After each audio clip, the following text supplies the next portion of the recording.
Peace. Propaganda. Propaganda is very interesting. Something I want to discuss very, very briefly, because propaganda is a war tool.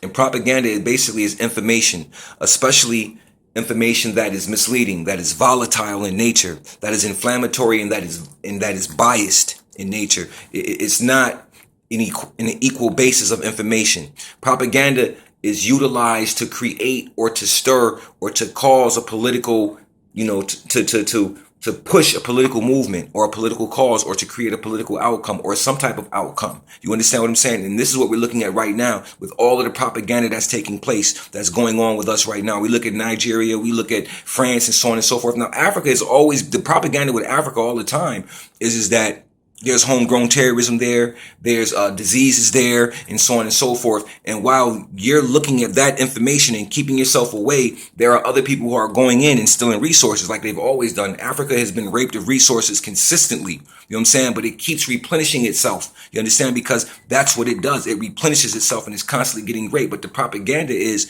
that, of course, you go there, you can catch diseases and all of these other things. So this is how propaganda works. Propaganda is a tool. It's a disinformation used to cause a distraction so other things can occur. This is how brother Fred Hampton and Mark Clayton got murdered from the Black Panther Party. You know what I'm saying? Because of disinformation, because of propaganda. You know what I mean? This is how the Black Panthers in the Nation of Islam had conflicts at one point in time where they were about to go to war. You know what I mean? Because the FBI was sending information to the NOI and sending information to the Black Panther Party, and this information was inflammatory. It was beef.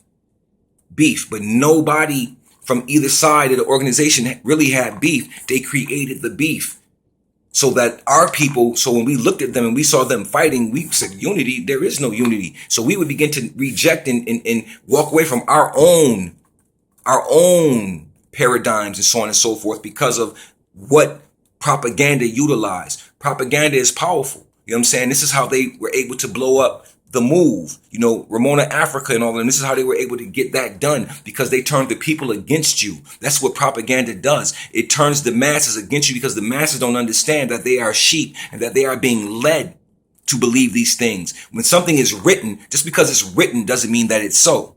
And the manner in which it's written doesn't mean that it's so. If I sat here right now and start talking about the Jews, would I be anti-Semitic? I would say it's freedom of speech, but somebody else might say I'm anti-Semitic. You understand what I mean? So it doesn't make a difference. Propaganda is exactly what it is. It's a tool. It's a misleading weapon. It's a tool that is utilized to destroy anything that could counter what we call white supremacy, or that can counter this system. You see, they don't want this system countered. They're trying to keep this system in place. So you need propaganda. You need the world to be on your side in order to influence and do certain things. So I'm here to tell you that nobody's out to kill anyone. Don't fall for the rhetoric. But I will tell you this: defend yourself from anything that might occur, because people will misinterpret the information and the propaganda, and this is how we'll suffer. Peace.